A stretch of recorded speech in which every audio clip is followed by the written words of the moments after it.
March 22ನೇ ತಾರೀಕು ಕರ್ನಾಟಕ ಬಂದ್‌ಗೆ ಕರೆ ಕೊಡಲಾಗಿದೆ. ಒಂದ್ ಕಡೆ ವಾಟಾಳ್ ನಾಗರಾಜ್ ಅವರು ಕರ್ನಾಟಕ ಬಂದ್‌ಗೆ ಕರೆಯನ್ನ ಕೊಟ್ರೆ, ಮತ್ತೊಂದ್ ಕಡೆ ಕರ್ನಾಟಕ ರಕ್ಷಣಾ ವೇದಿಕೆಯ ರಾಜ್ಯಾಧ್ಯಕ್ಷರಾದಂತಹ ಪ್ರವೀಣ್ ಶೆಟ್ಟಿ ಅವರು ಮತ್ತೊಂದು ಬೃಹತ್ ಪಾದಯಾತ್ರೆಗೆ ಕರೆ ಕೊಟ್ಟಿದ್ದಾರೆ. ಇದ್ರ ಬಗ್ಗೆ ಮಾತಾಡೋದಕ್ಕೆ ಖುದ್ದು ನಮ್ಮ ಜೊತೆ ಪ್ರವೀಣ್ ಶೆಟ್ಟಿ ಅವರಿದ್ದಾರೆ. ಮಾತಾಡ್ಸ್ಕೊಂಡು ಹೋಗೋಣ. ಸರ್, ಮಾರ್ಚ್ 22ನೇ ತಾರೀಕು ಕರ್ನಾಟಕ ಬಂದ್‌ಗೆ ವಾಟಾಳ್ ನಾಗರಾಜ್ ಅವರು ಕರೆ ಕೊಟ್ಟಿದ್ದಾರೆ. ಅದರ ಹಿಂದಿನ ದಿವಸ ನೀವು ಒಂದು ದೊಡ್ಡ ಪಾದಯಾತ್ರೆಯನ್ನ ಹಮ್ಮಿಕೊಂಡಿದ್ದೀರಾ. ಯಾವ ಪಾದಯಾತ್ರೆ ಸರ್? ಏನು ಉದ್ದೇಶ ಅಂತ?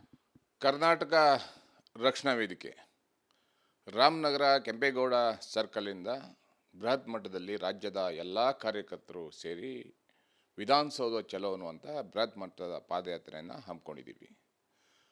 ಮಾನ್ಯ ಡಿ.ಕೆ. ಶಿವಕುಮಾರ್ ಅವರ ನಾಯಕತ್ವದಲ್ಲಿ ಅಧಿಕಾರಕ್ಕೆ ಬರಬೇಕಾದ್ರೆ ಮೇಕೆದಾಟು ಯೋಜನೆಯನ್ನು ಜಾರಿಗೆ ತರ್ತೀವಿ ಅಂತೇಳಿ ಪಾದಯಾತ್ರೆಯನ್ನು ಮಾಡಿದರು. ಅದಾದಮೇಲೆ ರಾಮನಗರ ಭಾಗದಲ್ಲಿ ಮಂಡ್ಯ ಲೋಕಸಭಾ ಸದಸ್ಯರು ಮತ್ತು ಕೇಂದ್ರ ಮಂತ್ರಿಗಳಂಥ ಕುಮಾರಸ್ವಾಮಿ ಅವರು, ಗ್ರಾಮಾಂತರ ಲೋಕಸಭಾ ಸದಸ್ಯರಂಥ ಡಾಕ್ಟರ್ ಮಂಜುನಾಥ್ ಅವರು, ಅದೇ ರೀತಿ ಕೇಂದ್ರದ ಮಂತ್ರಿಗಳಂಥ ಪ್ರಹ್ಲಾದ್ ಜೋಶಿಯವರು, ವಿಜೇಂದ್ರ ಅವರು ಮತ್ತು ಎಲ್ಲರೂ ಸಹ ಇವತ್ತು ಆ ಯೋಜನೆಯನ್ನು ಜಾರಿಗೆ ತರಬೇಕು. ಬೆಂಗಳೂರು ಸುತ್ತಮುತ್ತ ಮತ್ತು ರಾಮನಗರ, ಚನ್ನಪಟ್ಟಣ, ಕೋಲಾರ, ಚಿಕ್ಕಬಳ್ಳಾಪುರ, ಬೆಂಗಳೂರು ನಗರ, ದೊಡ್ಡಬಳ್ಳಾಪುರ, ಈ ರೀತಿ ಅನೇಕ ತಾಲೂಕುಗಳಿಗೆ, ಅನೇಕ ನಗರಗಳಿಗೆ ಕುಡಿಯ ನೀರಿನ ಯೋಜನೆ, ಈ ವಿದ್ಯುತ್ತನ್ನು ಉತ್ಪಾದನೆ ಮಾಡುವಂಥ ಯೋಜನೆ ಜಾರಿಗೆ ತರಬೇಕನ್ನುವಂಥ ಒತ್ತಾಯವನ್ನು ಮಾಡೋದ್ರ ಮುಖಾಂತರ ಕೇಂದ್ರ ಸರ್ಕಾರ, ಇಲ್ಲಿ ಲೋಕಸಭಾ ಸದಸ್ಯರು, ಇಷ್ಟೊಂದು ಜನ ಲೋಕಸಭಾ ಸದಸ್ಯರಿದ್ದಾರೆ, ಕಳಸಾ ಬಂಡೂರಿ ಇರ್ಬೋದು ಅಥವಾ ಮೇಕೆದಾಟು ಯೋಜನೆ ಬಗ್ಗೆ ಯಾರೂ ಸಹ ಧ್ವನಿಯನ್ನು ಎದ್ದೆ, ಸೊಲ್ಲನ್ನು ಎದ್ದೆ ಆ ಯೋಜನೆಯನ್ನು ಅದೇ ರೀತಿ ಮುಗಿಸುವಂಥ ಕೆಲಸವನ್ನು ಮಾಡ್ತಾ ಇದ್ದಾರೆ.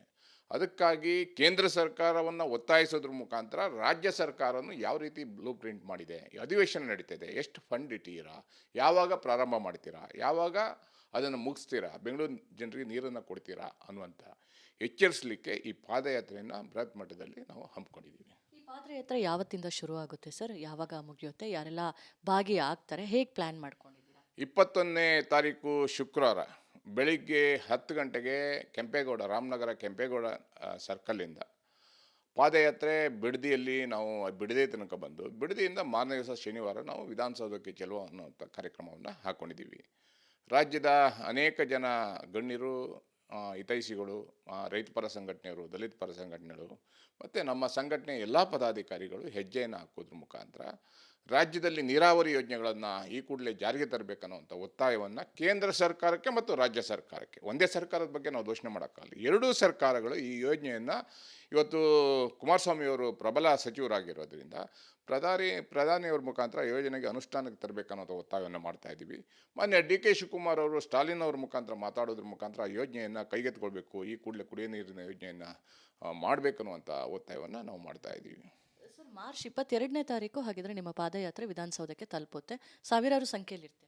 ಖಂಡಿತವಾಗಲೂ ರಾಜ್ಯದ ಮೂಲೆ ಮೂಲೆಗಳಿಂದ ಎಲ್ಲ ಜಿಲ್ಲಾಧ್ಯಕ್ಷರು, ಎಲ್ಲ ರಾಜ್ಯ ಪದಾಧಿಕಾರಿಗಳು, ತಾಲೂಕು ಅಧ್ಯಕ್ಷರು ಎಲ್ಲರೂ ಸಹ ಭಾಗಿಯಾಗ್ತಾ ಇದ್ದಾರೆ. ಆದ್ದರಿಂದ ಅದೊಂದು ಐತಿಹಾಸಿಕ ಪಾದಯಾತ್ರೆ ಆಗುತ್ತೆ ಅನ್ನುವಂಥದ್ದು ನನ್ನ ಅನಿಸಿಕೆ. ಸರ್, ಪ್ರತಿ ಬಾರಿ ಕರ್ನಾಟಕ ಬಂದ್ ವಾಟಾಳ್ ನಾಗರಾಜ್ ಅವರ ಸಭೆಯಲ್ಲಿ ನೀವಿರ್ತಾ ಇದ್ರ, ಈ ಬಾರಿ ಇಲ್ಲ ಅಂದ್ರೆ ಈ ಮುಂಚೆನೆ ಈ ಪ್ರತಿಭಟನೆಯ ನಿಗದಿ ಆಗಿರೋದಕ್ಕೆ ಈ ರೀತಿಯಾಗಿ ಆಯ್ತಾ? ಖಂಡಿತವಾಗಲೂ ಈ ಪಾದಯಾತ್ರೆಯನ್ನು ನಾವು ಮುಂಚೆನೇ ಪ್ರಾರಂಭ ಮಾಡಿದ್ದೀವಿ ಮತ್ತು ಆಯೋಜನೆಯನ್ನು ಮಾಡಿದ್ದೀವಿ. ವಾಟಾಳ್ ಅವರ ಬಗ್ಗೆ ವಿಶೇಷವಾದಂಥ ಅಭಿಮಾನ ಮತ್ತು ಗೌರವವನ್ನು ಹೊಂದ್ಕೊಂಡಿರುವಂಥ ಸಂಘಟನೆ ನಾವೆಲ್ಲರೂ ಸಹ. ಅವರ ಹೋರಾಟ ಇವತ್ತು ಅವರು ಇಟ್ಟಿರುವಂಥ ಬೇಡಿಕೆ MES ಗುಂಡಗಳಿರ್ಬೋದು, ಅಥವಾ ಬೆಂಗಳೂರು ನಗರದಲ್ಲಿ ಉದ್ಯೋಗದ ಸಮಸ್ಯೆ ಇರ್ಬೋದು, ಬೇರೆಯವರ ದಬ್ಬಾಳಿಕೆ ಇರ್ಬೋದು, ಕನ್ನಡಿಗರ ಮೇಲೆ ಆಗ್ತಾ ಇರುವಂಥ ದಾಳಿ ಇರ್ಬೋದು, ಈ ರೀತಿ ಅನೇಕ ಸಮಸ್ಯೆಗಳನ್ನ ಇಟ್ಕೊಂಡು ಅವ್ರು ಬಂದನ್ನು ಕರೆ ಕೊಟ್ಟಿದ್ದಾರೆ. ನಾವು ಅದಕ್ಕೆ ಬಂದಿಗೆ ಇವತ್ತು ಪಾದಯಾತ್ರೆಯಲ್ಲಿರೋದ್ರಿಂದ ನಾವು ಆ ಬಂದಿಗೆ ಯಾವ ರೀತಿ ಬೆಂಬಲ ಕೊಡಬೇಕಾ ಬೇಡವಾ ಅನ್ನುವಂಥದ್ದು ನಾವು 21ನೇ ತಾರೀಕೆಲ್ಲ ಸೇರಿ ಅಲ್ಲಿ ತೀರ್ಮಾನವನ್ನು ಮಾಡ್ತೀವಿ. 21ಕ್ಕೆ ನೀವು ಅದನ್ನ ತೀರ್ಮಾನ ಮಾಡಿ 22ಕ್ಕೆ ಅದ್ರ ಜೊತೆ ಭಾಗಿಯಾಗಬೇಕಾ ಇಲ್ಲ ಅನ್ನೋದು ಗೊತ್ತಾಗುತ್ತೆ. ಹೌದು, ಅಂತಿಮವಾಗಿ 21ಕ್ಕೆ ನಾವು ಅದನ್ನ ಪೆಂಡಿಂಗ್ ಇಟ್ಟಿವಿ. ಸಭೆ ಎಲ್ಲ ರಾಜ್ಯ ಪದಾಧಿಕಾರಿಗಳು, ತಾಲೂಕು ಪದಾಧಿಕಾರಿಗಳು ಅಲ್ಲೇ ಸೇರೋದ್ರಿಂದ ಬಂದಕ್ಕೆ ಯಾವ ರೀತಿ ನಾವು ನಿರ್ಧಾರವನ್ನು ತಗೋಬೇಕನ್ನುವಂಥದ್ದು ನಾವು ಅಂತಿಮವಾಗಿ ನಿರ್ಧಾರ ಪಾದಯಾತ್ರೆ ಯಾವುದೇ ಕಾರಣಕ್ಕೂ ನಿಲ್ಲಲ್ಲ. ಅಲ್ಲಿಂದ ಬೆಂಗಳೂರು ತನಕ ಪಾದಯಾತ್ರೆಯಿಂದ ನಾವು ಹಮ್ಮಿಕೊಂಡಿದ್ದೀವಿ. ಇವಿಷ್ಟು ಪ್ರವೀಣ್ ಶೆಟ್ಟಿ ಅವರ ಮಾತು. ಅಂದರೆ ಪ್ರಮುಖವಾಗಿ ನೀರಾವರಿ ಯೋಜನೆಗಳು ರಾಜ್ಯದಲ್ಲಿ ಜಾರಿ ಆಗಬೇಕು ಅನ್ನೋ ಉದ್ದೇಶದೊಂದಿಗೆ ರಾಜ್ಯ ಮತ್ತು ಕೇಂದ್ರ ಸರ್ಕಾರಗಳ ಮೇಲೆ ಒತ್ತಡ ಹೇರೋದಕ್ಕೆ ಪಾದಯಾತ್ರೆಯನ್ನು ಹಮ್ಮಿಕೊಳ್ತಾ ಇದ್ದೀವಿ. 21ನೇ ತಾರೀಕು ಪಾದಯಾತ್ರೆ ಶುರುವಾಗುತ್ತೆ. 21ನೇ ತಾರೀಕು ಕರ್ನಾಟಕ ಬಂದ್ಗೆ ಯಾವ ರೀತಿಯಾಗಿ ಬೆಂಬಲವನ್ನು ಕೊಡಬೇಕು ಅನ್ನೋದ್ರ ಬಗ್ಗೆ ನಿರ್ಧಾರವನ್ನು ಮಾಡ್ತೀವಿ ಅನ್ನೋ ಒಂದು ವಿಚಾರವನ್ನು ತಿಳಿಸಿರುವಂಥದ್ದು. ಕ್ಯಾಮ್ರಾ ಪರ್ಸನ್ ರೇಣುಕಾ ಪ್ರಸಾದ್ ಜೊತೆ ದೀಪ್ತಿ ತೋಳ್ಪಾಡಿ, ರಿಪಬ್ಲಿಕ್ ಕನ್ನಡ, ಬೆಂಗಳೂರು. ಮಾರ್ಚ್ 22ನೇ ತಾರೀಕು ಕರ್ನಾಟಕ ಬಂದ್ಗೆ ಕರೆ ಕೊಡಲಾಗಿದೆ. ಒಂದು ಕಡೆ ವಾಟಾಳ್ ನಾಗರಾಜ್ ಅವರು ಕರ್ನಾಟಕ ಬಂದ್ಗೆ ಕರೆಯನ್ನು ಕೊಟ್ಟರೆ, ಮತ್ತೊಂದು ಕಡೆ ಕರ್ನಾಟಕ ರಕ್ಷಣಾ ವೇದಿಕೆಯ ರಾಜ್ಯಾಧ್ಯಕ್ಷರಾದಂತಹ ಪ್ರವೀಣ್ ಶೆಟ್ಟಿ ಅವರು ಮತ್ತೊಂದು ಬೃಹತ್ ಪಾದಯಾತ್ರೆಗೆ ಕರೆ ಕೊಟ್ಟಿದ್ದಾರೆ. ಇದ್ರ ಬಗ್ಗೆ ಮಾತಾಡೋದಕ್ಕೆ ಖುದ್ದು ನಮ್ಮ ಜೊತೆ ಪ್ರವೀಣ್ ಶೆಟ್ಟಿ ಅವರಿದ್ದಾರೆ, ಮಾತಾಡ್ಸ್ಕೊಂಡು ಹೋಗೋಣ. ಸರ್, ಮಾರ್ಚ್ 22ನೇ ತಾರೀಕು ಕರ್ನಾಟಕ ಬಂದ್ಗೆ ವಾಟಾಳ್ ನಾಗರಾಜ್ ಅವರು ಕರೆ ಕೊಟ್ಟಿದ್ದಾರೆ. ಅದರ ಹಿಂದಿನ ದಿವಸ ನೀವು ಒಂದು ದೊಡ್ಡ ಪಾದಯಾತ್ರೆಯನ್ನು ಹಮ್ಮಿಕೊಂಡಿದ್ದೀರಾ. ಯಾವ ಪಾದಯಾತ್ರೆ ಸರ್, ಏನು ಉದ್ದೇಶ ಅಂತ?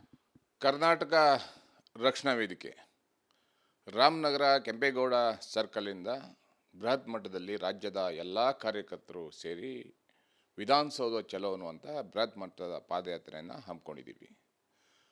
ಮಾನ್ಯ ಡಿ.ಕೆ. ಶಿವಕುಮಾರ್ ಅವರ ನಾಯಕತ್ವದಲ್ಲಿ ಅಧಿಕಾರಕ್ಕೆ ಬರಬೇಕಾದ್ರೆ ಮೇಕೆದಾಟು ಯೋಜನೆಯನ್ನು ಜಾರಿಗೆ ತರ್ತೀವಿ ಅಂತೇಳಿ ಪಾದಯಾತ್ರೆಯನ್ನು ಮಾಡಿದರು.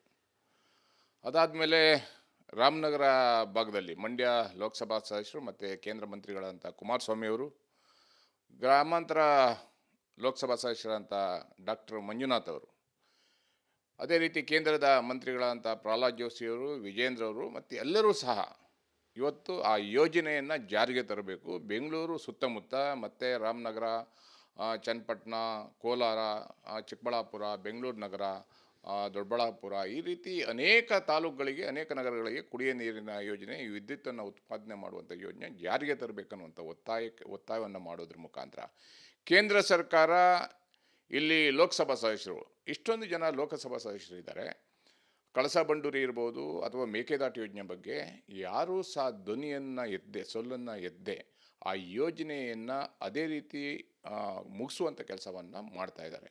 ಅದಕ್ಕಾಗಿ ಕೇಂದ್ರ ಸರ್ಕಾರವನ್ನು ಒತ್ತಾಯಿಸೋದ್ರ ಮುಖಾಂತರ ರಾಜ್ಯ ಸರ್ಕಾರವನ್ನು ಯಾವ ರೀತಿ ಬ್ಲೂ ಪ್ರಿಂಟ್ ಮಾಡಿದೆ, ಅಧಿವೇಶನ ನಡೀತಿದೆ, ಎಷ್ಟು ಫಂಡ್ ಇಟ್ಟಿದ್ದೀರಾ, ಯಾವಾಗ ಪ್ರಾರಂಭ ಮಾಡ್ತೀರಾ, ಯಾವಾಗ ಅದನ್ನು ಮುಗಿಸ್ತೀರಾ, ಬೆಂಗಳೂರು ಜನರಿಗೆ ನೀರನ್ನು ಕೊಡ್ತೀರಾ ಅನ್ನುವಂಥ ಎಚ್ಚರಿಸಲಿಕ್ಕೆ ಈ ಪಾದಯಾತ್ರೆಯನ್ನು ಬೃಹತ್ ಮಟ್ಟದಲ್ಲಿ ನಾವು ಹಮ್ಮಿಕೊಂಡಿದ್ದೀವಿ. ಈ ಪಾದಯಾತ್ರೆ ಯಾವತ್ತಿಂದ ಶುರು ಆಗುತ್ತೆ ಸರ್? ಯಾವಾಗ ಮುಗಿಯುತ್ತೆ? ಯಾರೆಲ್ಲ ಭಾಗಿಯಾಗ್ತಾರೆ? ಹೇಗೆ ಪ್ಲ್ಯಾನ್ ಮಾಡ್ಕೊಂಡಿದ್ದೀರಾ? 21ನೇ ತಾರೀಕು ಶುಕ್ರವಾರ ಬೆಳಿಗ್ಗೆ 10 ಗಂಟೆಗೆ ಕೆಂಪೇಗೌಡ, ರಾಮನಗರ ಕೆಂಪೇಗೌಡ ಸರ್ಕಲ್ಲಿಂದ ಪಾದಯಾತ್ರೆ ಬಿಡದಿಯಲ್ಲಿ ನಾವು ಬಿಡದಿ ತನಕ ಬಂದು, ಬಿಡದಿಯಿಂದ ಮಾರನೇ ದಿವಸ ಶನಿವಾರ ನಾವು ವಿಧಾನಸೌಧಕ್ಕೆ ಚೆಲುವ ಅನ್ನೋಂಥ ಕಾರ್ಯಕ್ರಮವನ್ನು ಹಾಕ್ಕೊಂಡಿದ್ದೀವಿ. ರಾಜ್ಯದ ಅನೇಕ ಜನ ಗಣ್ಯರು, ಹಿತೈಷಿಗಳು, ರೈತ ಪರ ಸಂಘಟನೆಯವರು, ದಲಿತ ಪರ ಸಂಘಟನೆಗಳು ಮತ್ತು ನಮ್ಮ ಸಂಘಟನೆ ಎಲ್ಲ ಪದಾಧಿಕಾರಿಗಳು ಹೆಜ್ಜೆಯನ್ನು ಹಾಕೋದ್ರ ಮುಖಾಂತರ ರಾಜ್ಯದಲ್ಲಿ ನೀರಾವರಿ ಯೋಜನೆಗಳನ್ನು ಈ ಕೂಡಲೇ ಜಾರಿಗೆ ತರಬೇಕನ್ನುವಂಥ ಒತ್ತಾಯವನ್ನು ಕೇಂದ್ರ ಸರ್ಕಾರಕ್ಕೆ ಮತ್ತು ರಾಜ್ಯ ಸರ್ಕಾರಕ್ಕೆ, ಒಂದೇ ಸರ್ಕಾರದ ಬಗ್ಗೆ ನಾವು ಘೋಷಣೆ ಮಾಡೋಕ್ಕಾಗಲ್ಲ, ಎರಡೂ ಸರ್ಕಾರಗಳು ಈ ಯೋಜನೆಯನ್ನು ಇವತ್ತು ಕುಮಾರಸ್ವಾಮಿಯವರು ಪ್ರಬಲ ಸಚಿವರಾಗಿರೋದ್ರಿಂದ ಪ್ರಧಾನಿಯವ್ರ ಮುಖಾಂತರ ಯೋಜನೆಗೆ ಅನುಷ್ಠಾನಕ್ಕೆ ತರಬೇಕನ್ನೋಂಥ ಒತ್ತಾಯವನ್ನು ಮಾಡ್ತಾ ಇದ್ದೀವಿ. ಮಾನ್ಯ ಡಿ.ಕೆ. ಶಿವಕುಮಾರ್ ಅವರು ಸ್ಟಾಲಿನ್ ಅವ್ರ ಮುಖಾಂತರ ಮಾತಾಡೋದ್ರ ಮುಖಾಂತರ ಯೋಜನೆಯನ್ನು ಕೈಗೆತ್ತಿಕೊಳ್ಬೇಕು, ಈ ಕೂಡಲೇ ಕುಡಿಯ ನೀರಿನ ಯೋಜನೆಯನ್ನು ಮಾಡಬೇಕನ್ನುವಂಥ ಒತ್ತಾಯವನ್ನು ನಾವು ಮಾಡ್ತಾ ಇದ್ದೀವಿ. ಸರ್, ಮಾರ್ಚ್ 22ನೇ ತಾರೀಕು ಹಾಗಿದ್ರೆ ನಿಮ್ಮ ಪಾದಯಾತ್ರೆ ವಿಧಾನಸೌಧಕ್ಕೆ ತಲುಪುತ್ತೆ. ಸಾವಿರಾರು ಸಂಖ್ಯೆಯಲ್ಲಿರ್ತೀರಾ? ಖಂಡಿತವಾಗಲೂ ರಾಜ್ಯದ ಮೂಲೆ ಮೂಲೆಗಳಿಂದ ಎಲ್ಲ ಜಿಲ್ಲಾಧ್ಯಕ್ಷರು, ಎಲ್ಲ ರಾಜ್ಯ ಪದಾಧಿಕಾರಿಗಳು, ತಾಲೂಕು ಅಧ್ಯಕ್ಷರು ಎಲ್ಲರೂ ಸಹ ಭಾಗಿಯಾಗ್ತಾ ಇದ್ದಾರೆ. ಆದ್ದರಿಂದ ಅದೊಂದು ಐತಿಹಾಸಿಕ ಪಾದಯಾತ್ರೆ ಆಗುತ್ತೆ ಅನ್ನುವಂಥದ್ದು ನನ್ನ ಅನಿಸಿಕೆ. ಸರ್, ಪ್ರತಿ ಬಾರಿ ಕರ್ನಾಟಕ ಬಂದ್ ವಾಟಾಳ್ ನಾಗರಾಜ್ ಅವರ ಸಭೆಯಲ್ಲಿ ನೀವಿರ್ತಾ ಇದ್ರ, ಈ ಬಾರಿ ಇಲ್ಲ ಅಂದರೆ ಈ ಮುಂಚೆನೇ ಈ ಪ್ರತಿಭಟನೆಯ ನಿಗದಿ ಆಗಿರೋದಕ್ಕೆ ಈ ರೀತಿಯಾಗಿ ಆಯ್ತಾ? ಖಂಡಿತವಾಗಲೂ ಈ ಪಾದಯಾತ್ರೆಯನ್ನು ನಾವು ಮುಂಚೆನೇ ಪ್ರಾರಂಭ ಮಾಡಿದ್ದೀವಿ ಮತ್ತು ಆಯೋಜನೆಯನ್ನು ಮಾಡಿದ್ದೀವಿ. ವಾಟಾಳ್ ಅವರ ಬಗ್ಗೆ ವಿಶೇಷವಾದಂಥ ಅಭಿಮಾನ ಮತ್ತು ಗೌರವವನ್ನು ಹೊಂದ್ಕೊಂಡಿರುವಂಥ ಸಂಘಟನೆ ನಾವೆಲ್ಲರೂ ಸಹ. ಅವರ ಹೋರಾಟ ಇವತ್ತು ಕೆಲವು ಅವರು ಇಟ್ಟಿರುವಂಥ ಬೇಡಿಕೆ MES ಗುಂಡಗಳಿರ್ಬೋದು, ಅಥವಾ ಬೆಂಗಳೂರು ನಗರದಲ್ಲಿ ಉದ್ಯೋಗದ ಸಮಸ್ಯೆ ಇರ್ಬೋದು, ಬೇರೆಯವರ ದಬ್ಬಾಳಿಕೆ ಇರ್ಬೋದು, ಕನ್ನಡಿಗರ ಮೇಲೆ ಆಗ್ತಾ ಇರುವಂಥ ದಾಳಿ ಇರ್ಬೋದು, ಈ ರೀತಿ ಅನೇಕ ಸಮಸ್ಯೆಗಳನ್ನ ಇಟ್ಕೊಂಡು ಅವ್ರು ಬಂದನ್ನು ಕರೆ ಕೊಟ್ಟಿದ್ದಾರೆ.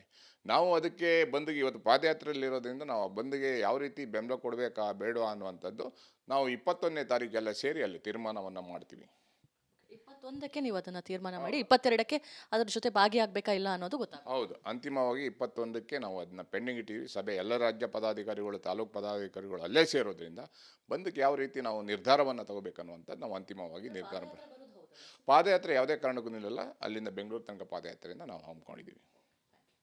ಇವಿಷ್ಟು ಪ್ರವೀಣ್ ಶೆಟ್ಟಿ ಅವರ ಮಾತು. ಅಂದರೆ ಪ್ರಮುಖವಾಗಿ ನೀರಾವರಿ ಯೋಜನೆಗಳು ರಾಜ್ಯದಲ್ಲಿ ಜಾರಿ ಆಗಬೇಕು ಅನ್ನೋ ಉದ್ದೇಶದೊಂದಿಗೆ ರಾಜ್ಯ ಮತ್ತು ಕೇಂದ್ರ ಸರ್ಕಾರಗಳ ಮೇಲೆ ಒತ್ತಡ ಹೇರೋದಕ್ಕೆ ಪಾದಯಾತ್ರೆಯನ್ನು ಹಮ್ಮಿಕೊಳ್ತಾ ಇದ್ದೀವಿ. 21ನೇ ತಾರೀಕು ಪಾದಯಾತ್ರೆ ಶುರು ಆಗುತ್ತೆ. 21ನೇ ತಾರೀಕು ಕರ್ನಾಟಕ ಬಂದ್ಗೆ ಯಾವ ರೀತಿಯಾಗಿ ಬೆಂಬಲವನ್ನು ಕೊಡಬೇಕು ಅನ್ನೋದ್ರ ಬಗ್ಗೆ ನಿರ್ಧಾರವನ್ನು ಮಾಡ್ತೀವಿ ಅನ್ನೋ ಒಂದು ವಿಚಾರವನ್ನು ತಿಳಿಸಿರುವಂಥದ್ದು.